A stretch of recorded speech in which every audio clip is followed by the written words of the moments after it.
श्री शिवाय नमस्तुभ्यम। दोस्तों स्वागत है। दोस्तों हमारे आज के वीडियो में पंडित प्रदीप मिश्रा जी आपको यह बताएंगे कि यदि किसी घर परिवार में बहुत ही बुजुर्ग इंसान है, यदि उसकी हालत बहुत ही गंभीर है, शरीर में कीड़े पड़ गए हैं, मांस गलने लगा है, तो ऐसे व्यक्ति के मोक्ष प्राप्ति के उपाय बताने वाले हैं। तो दोस्तों वीडियो के अंत तक ज़रूर बने रहें। तो आइए जानते हैं कि हमें करना क्या है।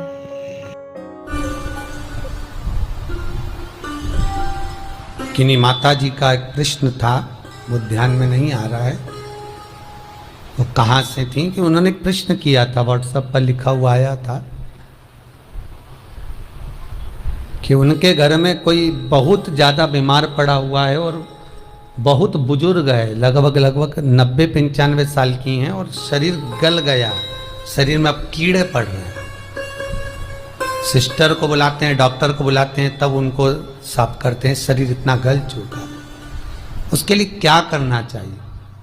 एक निवेदन करूंगा, एक भगोनी में गेहूं रख लीजिए, एक पात्र में गेहूं, जो बहुत बुजुर्ग हो चुकी हैं, कीड़े पड़ रहे हैं शरीर में, आपने एकादशी दे दी, गीता जी करवा दी, पाठ करवा दिया, गौदान करवा दिया, मोक्ष करवा दिया, सब कुछ करवा दिया, तो भी मुक्ति नहीं मिल रही है, तो पात्र में गेहूं रखकर उन माता जी की सीधे हाथ की 3 उंगलियां उस गेहूं में डालकर उनका नाम और गोत्र बोलकर वो गेहूं गाय को खिला दीजिए। पात्र किसी गरीबड़े को, भिक्षुक को दे दीजिए। महाराज 3 या 4 दिन में मोक्ष प्राप्त हो जाता है।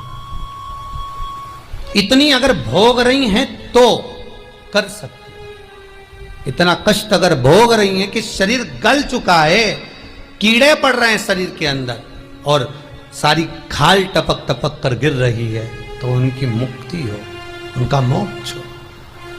आज माता जी कह रही थी कि हमने गीता जी सुना दी, पाठ कर दिया, सब कुछ कर दिया, गौदान करा दिया, सब करा दिया, पर मुक्ति नहीं।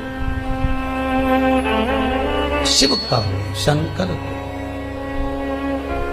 मेरे बाबा विश्वनाथ का स्मरण करो, मिलेगा। तो फिर निवेदन करूंगा, ब्रह्मा ब्रह्मलोक में रहते हैं, भगवान विष्णु बैकुंठ में रहते हैं। मृत्यु लोक का अगर कोई देव है तो वो महादेव है। पृथ्वी का अगर कोई देवता है तो वो देव अधिदेव महादेव है।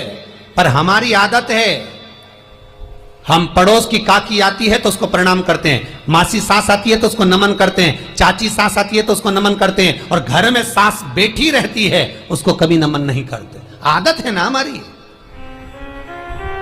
दूसरों को तो हम प्रणाम कर लेंगे पर घर की सास को नमन नहीं कर पाते। उसी तरह हम भगवान विष्णु का स्मरण कर रहे हैं, ब्रह्मा का स्मरण कर रहे हैं, सारे 33 कोटि देवताओं का स्मरण कर रहे हैं, पर भूलोक का इस देव अधिदेव महादेव का हम कितना स्मरण कर रहे हैं?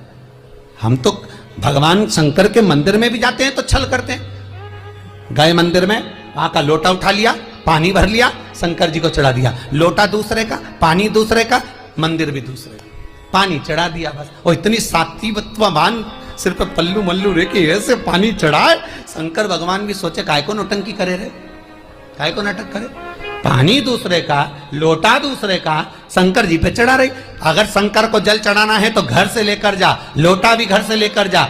और अगर मंदिर का पानी लिया है, मंदिर का लोटा लिया है, तो 1 रुपए लोटे का किराया और 1 रुपए जो लाइट जली, पानी भरा जिस पुजारी ने, उसका 2 रुपया दान पेटी में डाल, तब जाकर तू शंकर को पानी चढ़ाएगी, तब शंकर उस जल को स्वीकार करता है।